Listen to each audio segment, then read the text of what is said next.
নমস্কার। আজ আমাদের নলকুড়া প্রাথমিক বিদ্যালয়ে একটা ছোটোখাটো ফুটবল প্রতিযোগিতার আয়োজন করা হয়েছিল। এই প্রতিযোগিতায় চতুর্থ এবং পঞ্চম শ্রেণীর ছাত্রছাত্রীরা অংশগ্রহণ করেছে এবং সাহায্য করেছে আমাদের প্রাক্তন ছাত্ররা।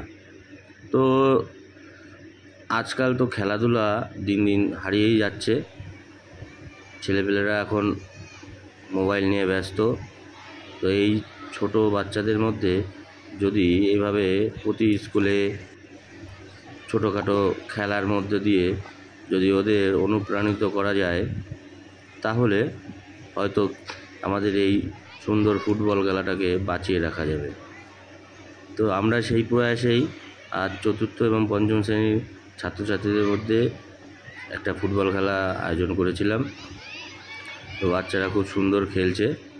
এদের কিন্তু আগে থাকতে কোনো প্র্যাকটিস নেই। এরা যে কোথাও প্র্যাকটিস করে বা খেলা শেখে তেমন নয়, কিন্তু খেলা দেখে বুঝলাম এরা অনেকেই কিন্তু এই ফুটবল খেলা যদি অনুশীলন করে তাহলে কিন্তু ভালো খেলবে। তো এখানে ক্লাস ওয়াইজ কোনো টিম হয়নি, 5-এরই দুটো ছেলে, তারা ক্যাপ্টেন হয়েছিল এবং লটারিতে তাদের যে দলে যে পড়েছে সেই অনুযায়ী খেলা হয়েছে। ভালো টিমটা আজকে ভালোই ছিল, গোলে হেরেছে। আর যেটা মোটামুটি টিমটা হয়েছিল সেই টিমটা কিন্তু 2 গোল দিয়েছে এবং জিতেছে। তো দেখা যায় টিম ভালো হলেই কিন্তু খেলায় জিতবে এরকম ব্যাপার নয়। টিমে ভালো প্লেয়ার থাকতেই পারে, কিন্তু যারা 100% দেবে সমস্ত প্লেয়াররা, তারাই কিন্তু জিতবে এবং এটা অনেকটা ভাগ্যের উপরে নির্ভর করে। তো ভালো খেলা হয়েছে, সবাই ভালো খেলছে।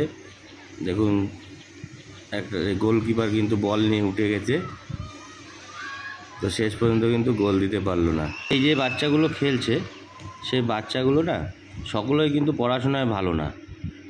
2-4টে বাচ্চা খুব ভালো পড়াশোনায়, আবার কিছু বাচ্চা পিছিয়ে রয়েছে পড়াশোনায়, কিন্তু তারাও কিন্তু ভালো খেলছে। তো এই বাচ্চাগুলো যারা ভালো খেলছে, এদের যদি অনুশীলন করানো যায় তাহলে কিন্তু ভবিষ্যতে এরা কিন্তু ভালো ভালো প্লেয়ারও তৈরি হতে পারে।